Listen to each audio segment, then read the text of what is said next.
일본의 한 요양원. 이곳의 식당은 좀 다르게 운영됩니다. 끼니마다 2시간의 여유를 준다는군요.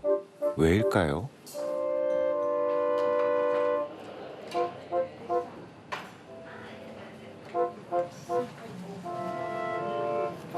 살아온 방식이 다릅니다.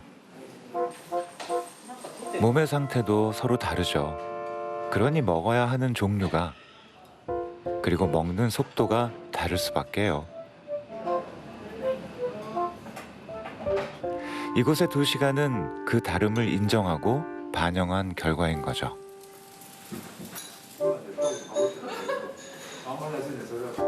만약 스스로 먹기를 선택했다면 속도는 아무 문제가 되지 않습니다.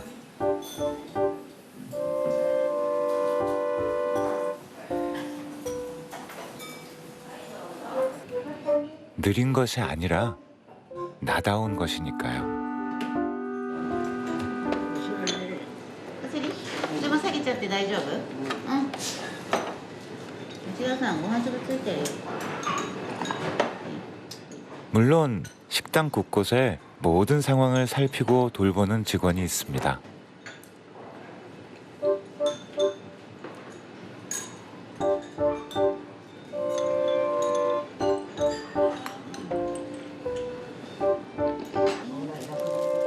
다만 도움이 필요할 때만 돕는 게 이곳의 방식이죠.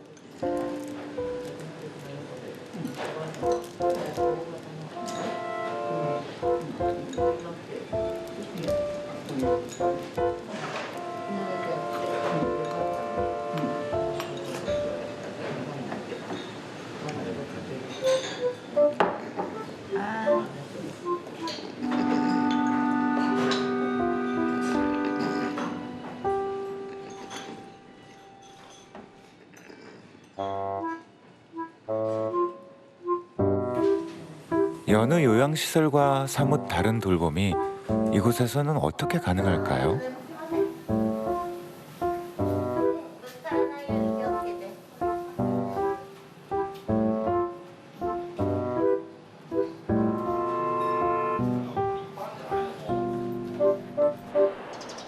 일본에는 다양한 노인 요양시설이 있습니다. 이곳은 특별 노인 요양홈으로 불리는 곳으로 집과 비슷한 주거 형태를 띠고 있죠.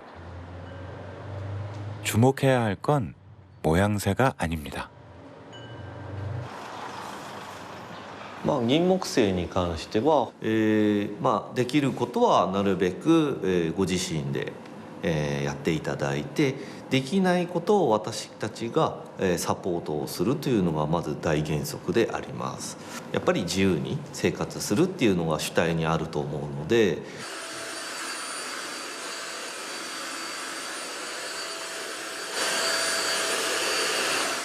청소로 하루를 시작하는 할아버지. 참 부지런하시네요. どのようなお仕事されていますか？何に見えますか？何をやってた？ちょっと漢字でどうですか？皆さんが多分こんな職業だったんだろうって言ってみてください。当たるか外れるか。どうですか？ 직종이 뭐였는지 알아맞혀 보라고. 学校の先生とか。 ズバリ学校の教師です。だんだんそのできなくなるの早くなっちゃうのね。で老化しちゃうんですよ、頭も体もね。ですからね、それを維持するために自分のできることはできるだけやるようにしてる。 해야 할 일을 꼼꼼히 적은 메모. 잊지 않기 위해서입니다. 그는 치매를 앓고 있기 때문이죠. 할 수만 있다면 살아온 그대로 살아가고 싶은 할아버지. 산책도 그중 하나입니다. 1回に最低3日に1回以上は出ますね。で気が向いて天気が良ければね、ちょこっとその辺をねブラブラっと歩きながらね、食べたいものをね近くのお店から買ってきて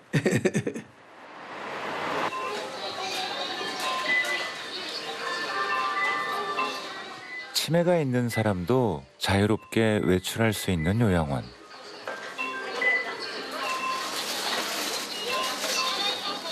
할 수 있는 것을 지지하는 돌봄을 한다지만 치매를 앓는 사람에게 그것이 어떻게 가능할까요?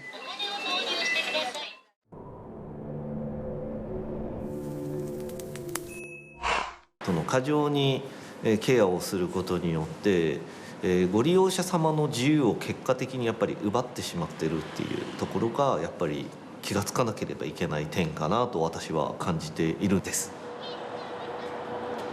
認知症の方というのは環境の変化に非常に弱いので、家に帰りますって言って帰ろうとする方とか結構いらっしゃるんですけれども、銀木犀では実際に気をつけて帰ってくださいっていう声かけをします。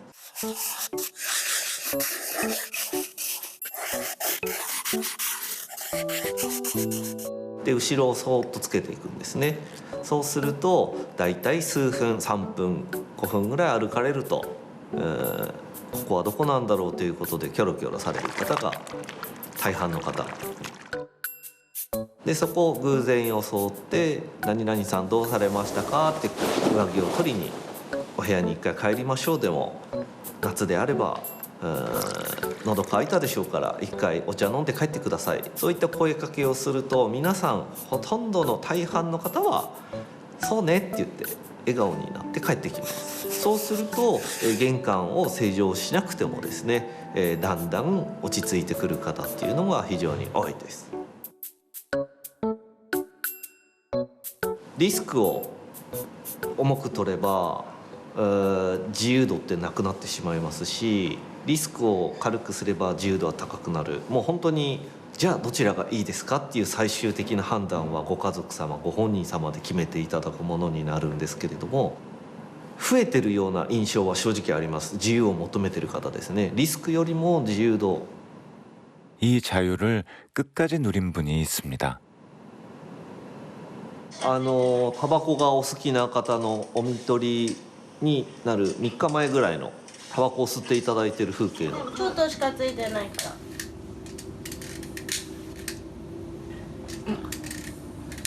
ら。あ、ついたついた。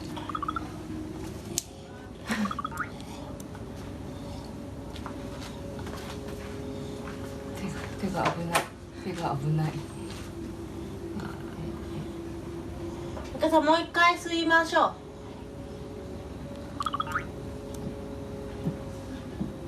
う。おすごい。3、4回ぐらい吸ってる。あ、すごい。どうですか。吸った気になった。もういい？いいの？はい。自分が最後呼吸が止まる寸前まで自分はタバコが吸いたいから今のうち伝えとくねって、その3日間は1日3本4本ぐらいはお部屋で吸っていただきました。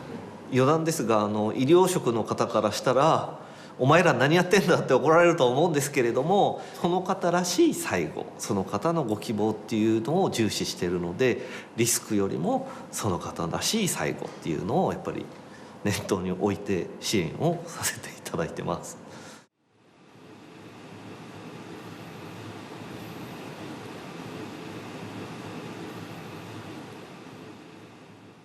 朝の支度するよ。あ、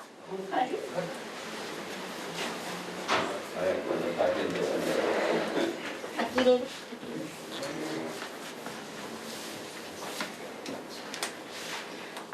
나이가 들고 쇠약해져도 나답게 삶을 마무리하는 것. 어떤 돌봄이 그것을 가능하게 할까요? できる？手伝うよ。1、2の3。頭クラクラしない？大丈夫？はい、手離すよ。一緒に立つよ。1、2の3でいくよ。1、2の3。はい、ゆっくりね。はい、ブレーキ取って。OK。はい、じゃあ行きましょう。頭を持ちました。後でね、綺麗にしますから。OK、OK。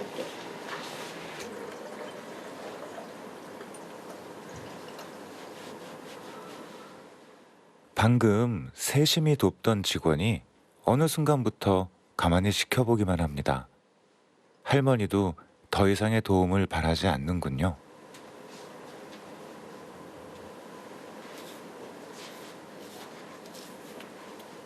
やっぱ自分のことは自分でやりたいっていう方もいらっしゃるので、それをこちらでやるかやっていただくかで、全部やるのか少しだけ手伝うのかっていう、そういう微妙なさじ加減は調整しながらやってますね。水谷さんとか柴田さんに言ってもらっていいんですけど、記録見るとさっきお風呂入れてるみたいですね。その時ってどうですか、様子。本人から訴えはないです。訴えない、行きたいという気持ちが強くて、ベッドから起き上がるのも自分でできましたし、ベッドから車椅子の移動も自分でできました。 도움이 필요할 때와 그렇지 않을 때를 구분하는 돌봄은 모든 직원의 꼼꼼한 관찰, 그리고 기록이 있어서 가능합니다.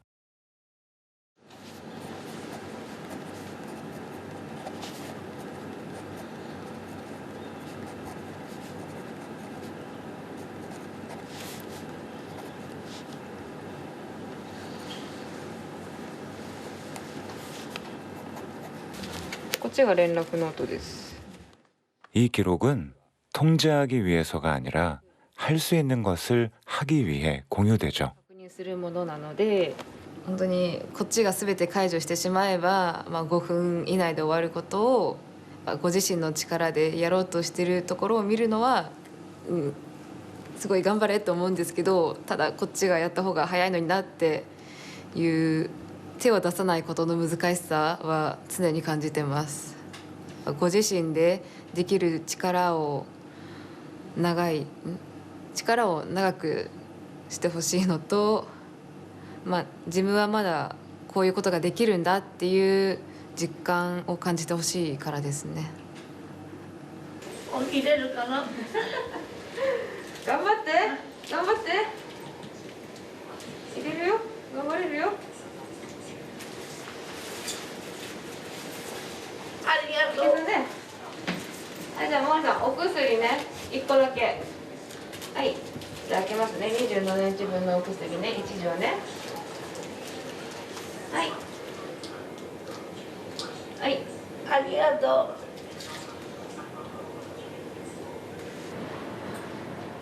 이 돌봄은 쉽지 않습니다. 돌봄을 받는 사람이 삶의 주인공이라는 걸 매 순간 잊지 않아야 하기 때문이죠.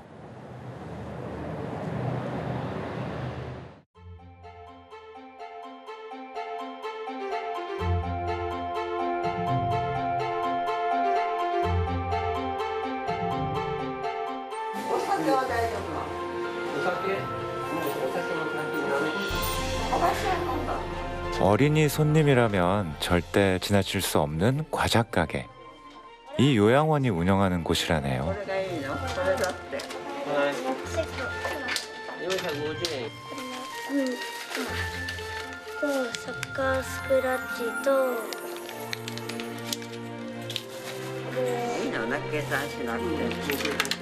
그런데 이분은 누구신가요?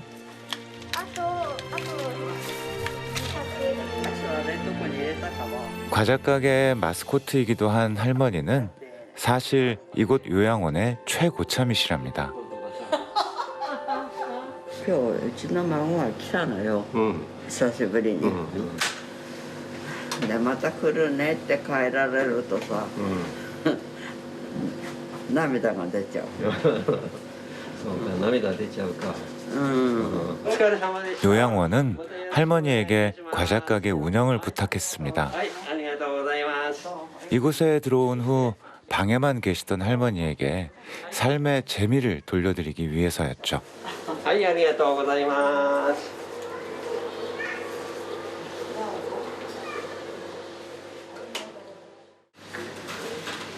もう6年半ぐらいになるんですけど、娘たちが探してここが一番いいからって。でも最初はやっぱり一人になったっていうのが初めてなのでよく泣いたそうですよ。というのはここが悪いっていうんじゃなくて、変な話、私娘2人育てて、1人は獣医さん、1人は気象予報士、そこまでしたのになんで私1人にさせられたのかなと思った時はあります。でもここでよくね心配してくださって、よくやってくださるので、6年半ね経ってもこうやってバカ言ってられるんですよ。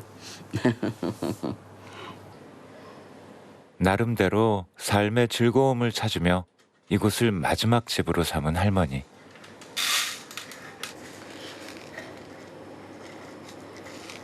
그에겐 절대 양보하고 싶지 않은 한 가지가 있습니다. 自分でトイレに行かれる幸せっていうのがあるんです。ああよかった、今日も自分でおトイレ行かれたって。だって寝たっきりでおしめ取ってもらったら嫌でしょ。だからできなくならないように自分で一生懸命歩くんです。朝起きたらしばらく足さすって、それからずっと部屋歩いてます。だから他の方が「よーく敷間さん出てるね」って言われます。でもね、人のためじゃないですからね、そうじゃないですか。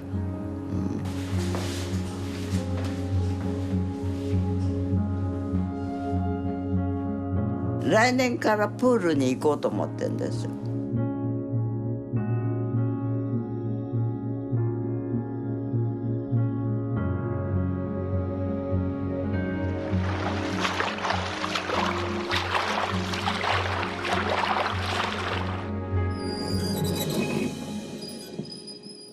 스스로 하고 싶다는 의지를 존중하게 된 건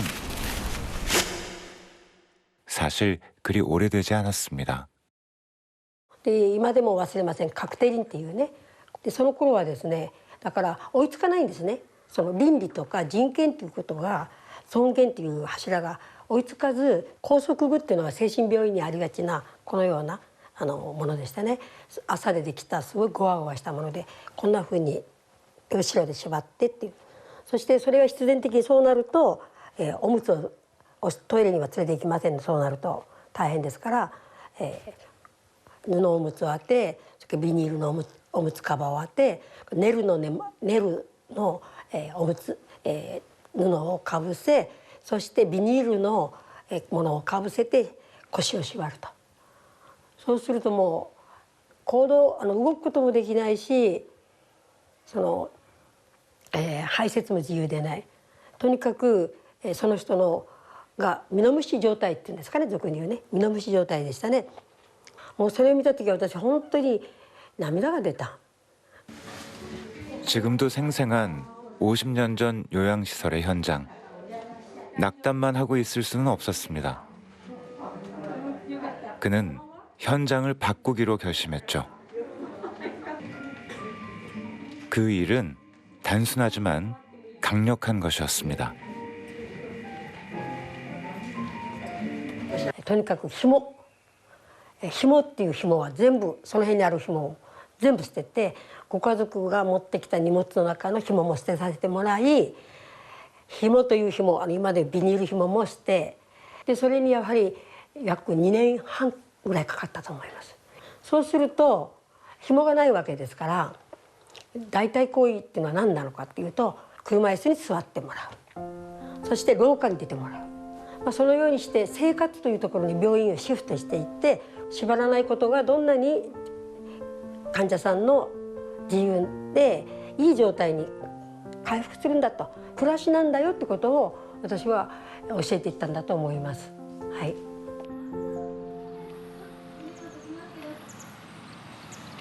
비슷한 시기 한 간호사의 용감한 행동을 반긴 의사가 있습니다. ちょっとしないと思います。ちょっとマスクって言ってたり、あんまりなんか匂い特別感じないでしょ。普通の空気ですよね。宣言前はどんな匂いされて？いや、やっぱ排泄物、それから褥瘡、いろんな匂いが入り混じってますよ。田中智恵さんが最初のうちの病院に来た時に抑制体を使ってる抑制体全部こっちに持ってこいって言ったんですよ。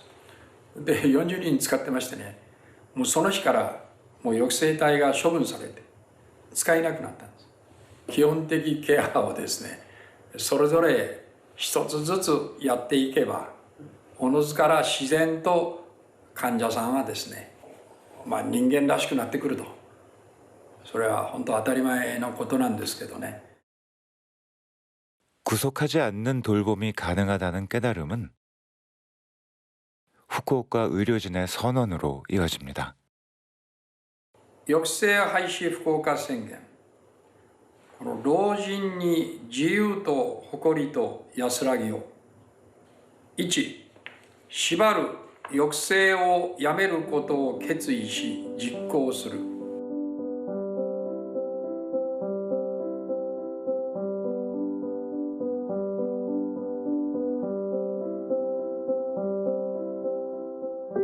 노인의 삶도 인간다워야 한다는 선언.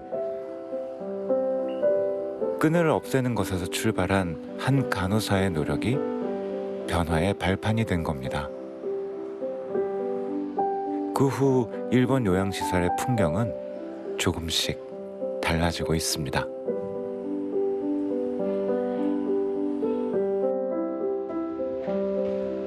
우리 스스로에게 한번 질문을 해볼 수 있는 것이죠. 지금 당장 내일